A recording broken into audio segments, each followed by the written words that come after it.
남자가 부축하듯 데리고 온 이는 아내로 보이는 여성. 두 사람은 함께 배 구조물 뒤로 들어가는데요. 얼마나 지났을까? 또 다른 승객이 부부가 들어간 자리를 조심스럽게 살핍니다.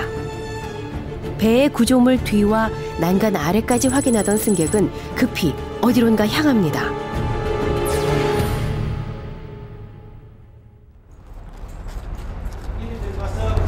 확인을 하니까 사람이 없더라 이거죠. 두 남자가 실종된 여객선에서 또다시 노부부가 사라진 겁니다. 그런데 저 국객이 국제법에 의한 국객이기 때문에 일반 사람이 저게 뛰내리기가 어려워요. 하루 동안 4명의 승객이 사라진 뒤 여객선 측은 더 이상의 비극을 막기 위해 안간힘을 쓰고 있는데요. 하지만 그날의 충격은 여전히 크고 거셉니다. 공포 영화나 미스테리 영화 같은 일이 실제로 일어났습니다. 부산과 제주를 오가는 여객선에서 하루 사이에 4명이 실종됐습니다. 경기도 안산에서는 62살 김모 씨와 70살 이모 씨 부부가 실종됐습니다. 앞선 새벽 4시와 5시 45분쯤에도 2명의 승객이 연달아 실종됐습니다. 4사람의 정확한 행적과 탑승 경위 등에 대해 조사. 연이어 발생한 의문의 승객 실종에 각가지 궁금증과 의혹이 커지고 있습니다.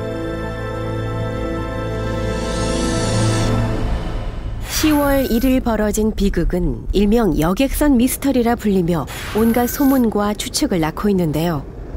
저도 솔직히 경찰관님 어떻게 이럴 수가 있냐.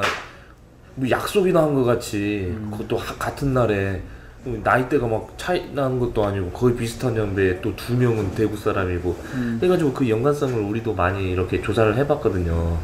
근데 그게 안 나오니까 저희도 답답하고. 아직은 모든 게 미스터리입니다. 부산을 출발해 제주로 가던 중 사라진 두 남성은 모두 60대. 부산으로 돌아가던 배에서 사라진 노 부부는 남편이 63세, 아내가 71세였습니다. 여객선에서 일어난 노인 4명의 실종 사건. 정말 기막힌 우연에 불과한 걸까요? 어떤 이유에서든 자살은 결코 이해받을 수 없는 행동입니다. 여객선 위에서 사라진 이들은 대체 무슨 연유로 소중한 삶을 포기한 걸까요? 무엇보다 사라진 4사람의 나이가 모두 60대 이상이라는 점에 눈길이 갑니다.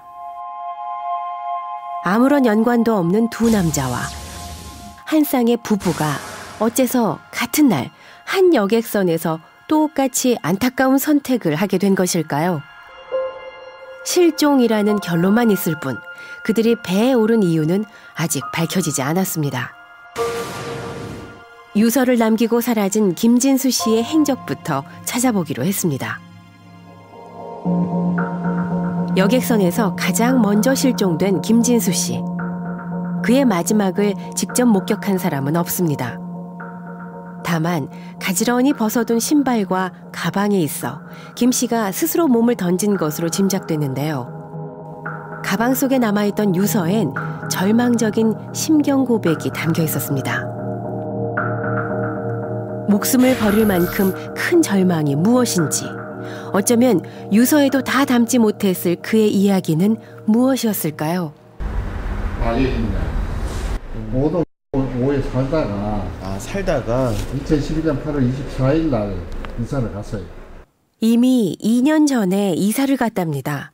다행히 김 씨에게 세를 줬던 집주인과 연락이 닿았는데요. 뭔가 생활을 정상적으로 하셨는 것 같은 느낌은 전혀 못 받았어요. 그러니까 집도 너무 엉망이었고 어디를 좀 앉아야 될지 잘 모를 정도 같은 좀 그런. 아무튼 되게 외롭게 사셨다는 거는 느낌을 받았는 것 같아요. 당시 혼자 살았다는 김 씨. 형편도 썩 넉넉해 보이지 않았답니다. 어디로 이사 가셨는지는 아세요? 예, 몰라요. 근데 아무튼 월세로 간다고 하는 것 같았어요. 그러니까 제가 생각하기에 뭐 2천만 원도 큰 돈도 아닌데 이 돈을 또 월세로 들어가시면 어떡하나 이런 제가 생각은 했었거든요. 전세 보증금 2천만 원을 찾아 떠난 김 씨. 그 뒤 2년 동안 김 씨는 그 어디에도 전입신고를 하지 않았습니다. 그 시간 동안 그에겐 무슨 일이 있었던 걸까요? 김 씨는 유서에서 스스로를 죄인이라 말했습니다. 앞을 봐도 뒤를 봐도